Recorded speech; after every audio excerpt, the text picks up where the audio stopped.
Hey, today I just want to rant about how I hate how human beings are basically objects. We are objectified by society, treated as commodities, right? Replaceable machines.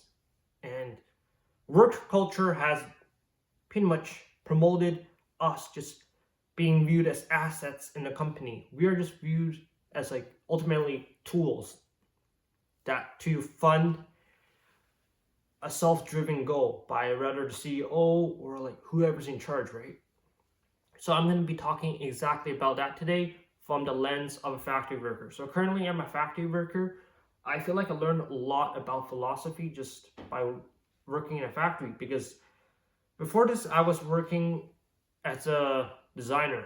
I was pretty much a white collar worker, and I feel like depending on your job, you might have a different take on this, but I'm sure you can resonate with a lot of things I say, even if you're a factory worker or even if you're working in an office setting, because I feel like this can apply to pretty much anyone in the workforce.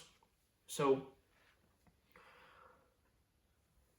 this is just going to be me just talking about strictly my experience from factory. So, hopefully, you guys can understand because, yeah, honestly, like past few weeks, been really tired, drained from working in a factory. My physical and mental health has been suffering. That's why I haven't really been making much videos. So I apologize for all my returning viewers. But I've been thinking how like when I'm usually working at a factory, right? There's obviously a clear hierarchy in the system and in the company and what the priorities are, right? We sort of have to meet the job quota of the day. And it almost like that sort of makes us feel very unimportant, and we are pretty much out of the equation when it comes to having any decision in the company, or even if we are doing a lot for the team, right? It's almost like it's always people working entry level jobs or people that aren't in management who end up suffering the most, working the hardest. And there's a clear disconnect and miscommunication between the low level workers and managers, I find a lot of times, because the managers don't work really like hands on. They don't really know what's going on in the trenches, right? Like, for example, if you're a soldier in the battlefield, the officers won't exactly know what the foot soldiers are going to be like. The like, they won't feel what it's like to have trench foot or having, and it feels like almost like they don't know how hard and tired and sweaty we are sometimes when we work. And yeah, and it's almost like we are not even seen as human beings, which I'm going to elaborate on. So I do apologize if I ran a bit. So usually when I'm in the factory, there's a clearly a priority list, right, on what the quote of the day is and what the pace of work that needs to be done. And don't worry, I'll get to the root and the meat of this topic, which is ultimately human beings are objects. But this will definitely lead up to it, and this is just from my experience. So it's almost like we have to like forget about everything else when we're in the workforce. So in my case, it's in the factory. We sort of have to forget how it feels to be human. We have to forget about our human needs, emotions. We have to forget about our dignity as humans. And we also have to basically not think about our health and safety. Our health and safety and dignity goes below the job quota of the day. We are ultimately just replaceable tools, and the job quota is what matters most in any company. And it's unfortunate how the job quota just matters most, and that's the first thing I learned to adapt to an adult when I'm a factory worker. And it's almost like I have to stop thinking nowadays as a worker, and the purpose of my work is ultimately pretty much contributing to society in a way, right? But I feel a clear disconnect from it because I just don't see my results in action. and it feels like my work is being undermined. And any thought that just I think about when I'm work just gets in the way of work. And that's ultimately how companies function. They want you to be soulless, emotionless objects to fulfill a quota, ultimately. And I have to accept this. And it's almost like everybody at work just wants to work and get the job done so they can go home and just enjoy the rest of their lives. And unfortunately, a lot of companies adopt this sense of toxic positivity where they're like, hey, we're going to have a pizza party on Fridays. Like sometimes we'll have group gatherings, we'll have stretching exercises together at work, and it's almost like a human bonding in a way. In fact, not really. A lot of times people actually don't want to do that. I've spoken to a lot of my coworkers, they didn't really want to participate in mandatory group activities. Many of these activities are mandatory, which is shocking, you know. I'm going to elaborate more on my workplace in the next video. This video will just be more generalized. So if you want to hear more about my work, probably have to wait till my next video. But basically, I feel like it's almost counterproductive in a way where people are expected to just work, put their human dignity and human identity aside and just remain silent. And it's unhealthy. And you know how like a lot of people feel like they don't have enough work-life balance? Personally, for me, I feel like 40 hours a week, 8 hours a day is too much. I feel like a 32-hour week is ideal. You can even do some research online. A lot of people prefer and find it more productive that when they work 32 hours a week, they actually get more stuff done. It's almost like there's diminishing returns the more you work. And people literally die from heart attacks in Korea from working over 50 hours. And I can see why that's one of the reasons why Gen Z or Gen Z doesn't really want to work. Like due to burnout. They're already burnout from school, from exams. They have to deal with office politics at work too. And super superficial relationships you have to garner and grow. And it's almost like we are expecting our society to feel grateful for working, like for even having a job, especially when some jobs can be toxic and not treat you right or have double standards. They treat you completely different. They expect you to work overtime, but other people, they'll go easy on, depending on their ethnicity, depending on their race, depending on their religion. It's like, come on. And just like the whole inclusivity talk in the office and workplace, like, no, let's be honest, no one really cares about inclusivity. It's just a way to make themselves look better to investors and to get people to join a company. That's why I hate toxic positivity, but it's a completely different topic. It's unfortunately in the workplace, we have to sort of degrade our status in a way. We have to sort of see ourselves and view ourselves as subhuman. And what I mean by that is that we are ultimately going to be pawns being used, like in a chessboard, to meet a high agenda from executive team or a CEO. And we are ultimately just means to an end, to someone else's egocentric ideals and goal, rather than means to ourselves. We don't really have the power to control what we think and how we feel and how we act. Everything we do in the workplace or even at school is done to fulfill someone else's goal, right?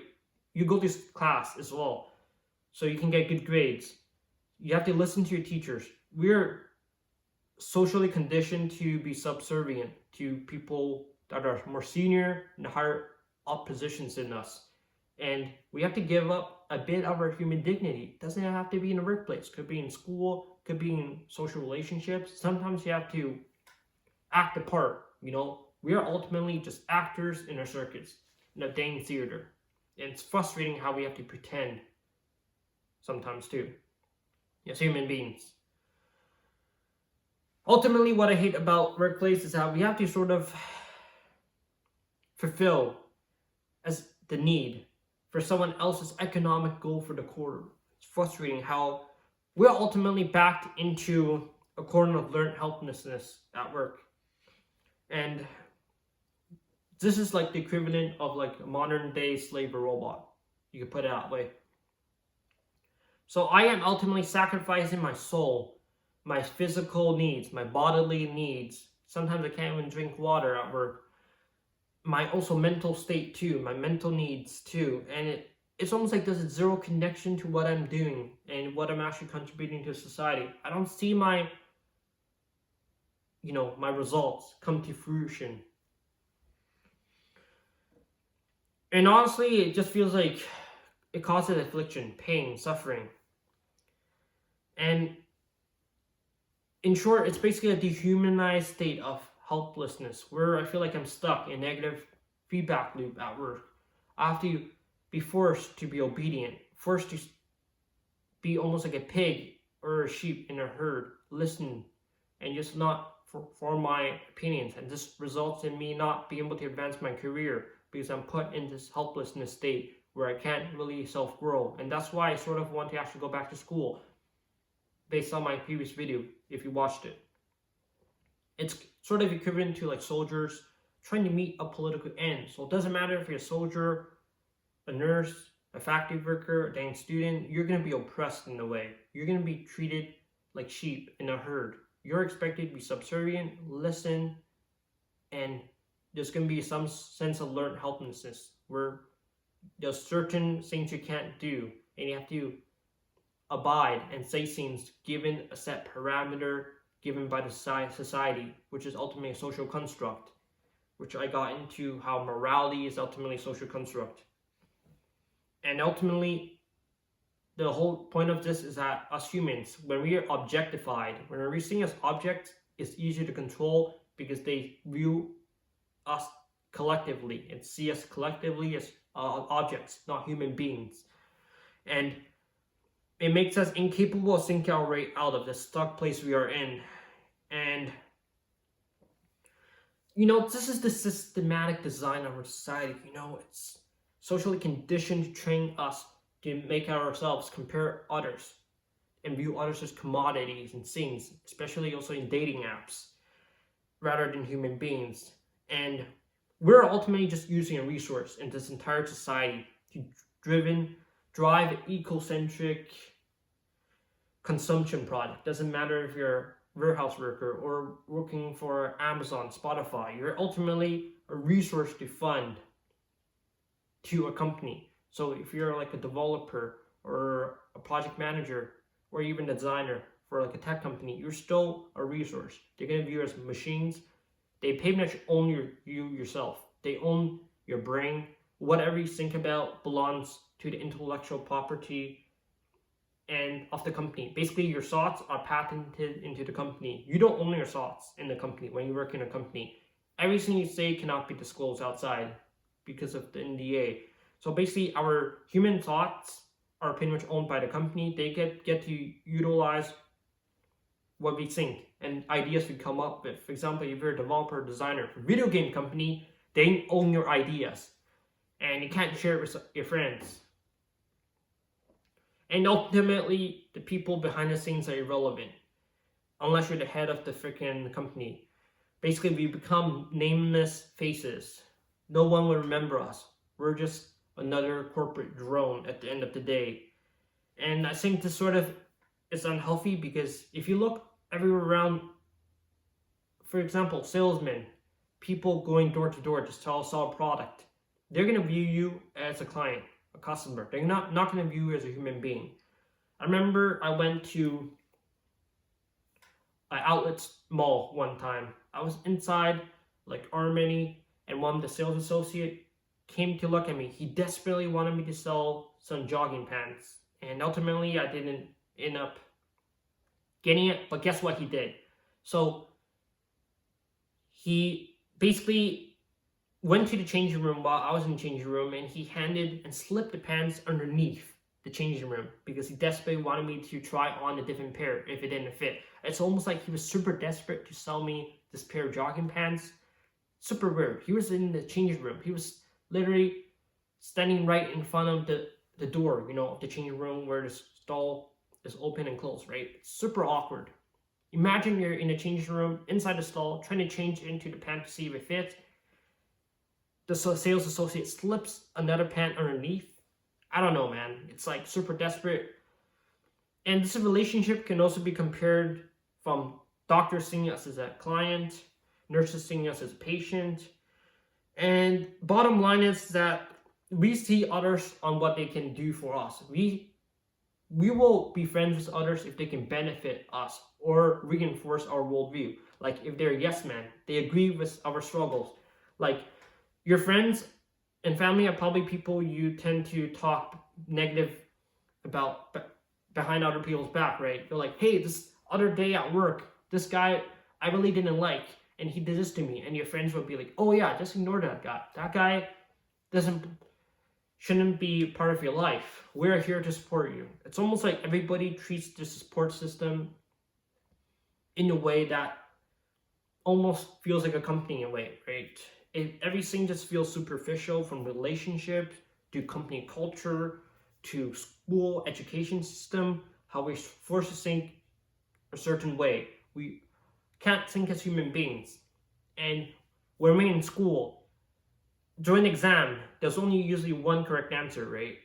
You can't really deviate away from that. And certain teachers, I remember one of my physics teachers from school, he forced us to solve a math problem based on the method he learned back when he was in school. We can't solve it creatively, unfortunately. It's almost like just given set parameters in society. It doesn't matter if you're in a school, in a workforce, or trying to sell a product to a customer. It's frustrating. Hopefully you understand from my examples, because this has been really frustrating, and I know it's ironic coming from me. I want to go back to school, but main reasons because I don't want to freaking work in a dang factory. I don't really want to work a job where I have to use my physical body. Like, obviously it doesn't get better if I'm like accountant, but at least, you know, the physical environment is a bit healthier. Maybe not the emotional, mental environment, but you know what I mean, right? Like, I don't really want to burn freaking plastic in a factory like my old job, like burn vinyl. It was horrible. At least I can get better work conditions, right? Like, it's at least a slight improvement. So for everyone who asks me like why I'm even bother going back to school, how school's a scam, this is why. A small improvement is still improvement. And there's not really a better alternative. Honestly, let me know in the comment section below if you know a better alternative. But yeah, that's pretty much what I've been really thinking the past few weeks. During work, I just realized I'm a replaceable tool. Even in dating apps, I'm pretty much a commodity. I myself have my own market value I put in. For example, if you're 6 feet tall, your value goes up. If you're Caucasian, your value goes up. And it's like there's a tier list. I'm like a C tier, like a D tier. If you're 6 feet tall, Caucasian, muscular, you're like S tier. It's like so stupid how humans are ranked based on like tier list, a tier system, hierarchical structure. I know a lot of you are gonna say this is how this is what happened in the beginning when humans were designed and created, right? Well, I'm sure there's better ways to mediate this and fix this, because this is just pathetic, right? And just breeds narcissistic people. People end up being super selfish because of this. And yeah, that's pretty much my rant. I don't really want to rant anymore because I'm just going to end up rambling. But hopefully you understand my frustration. And yeah, next video I'll cover more about my work and toxic work culture. And maybe I'll talk about dating apps in the future too. So yeah, stay tuned and thank you for listening. Really appreciate y'all listening to me rant. There's so much more I want to share about my work, but I can't really talk about everything because that's going to end up like an hour or 2 hour video. So appreciate all my returning viewers for sticking around. And if you're new here, thank you. Feel free to join my Discord server if you want to join my closely knit community where we just express our feelings and not worry about what society has to think. That's ultimately the mantra of the server. But yeah, appreciate you watching and thank you.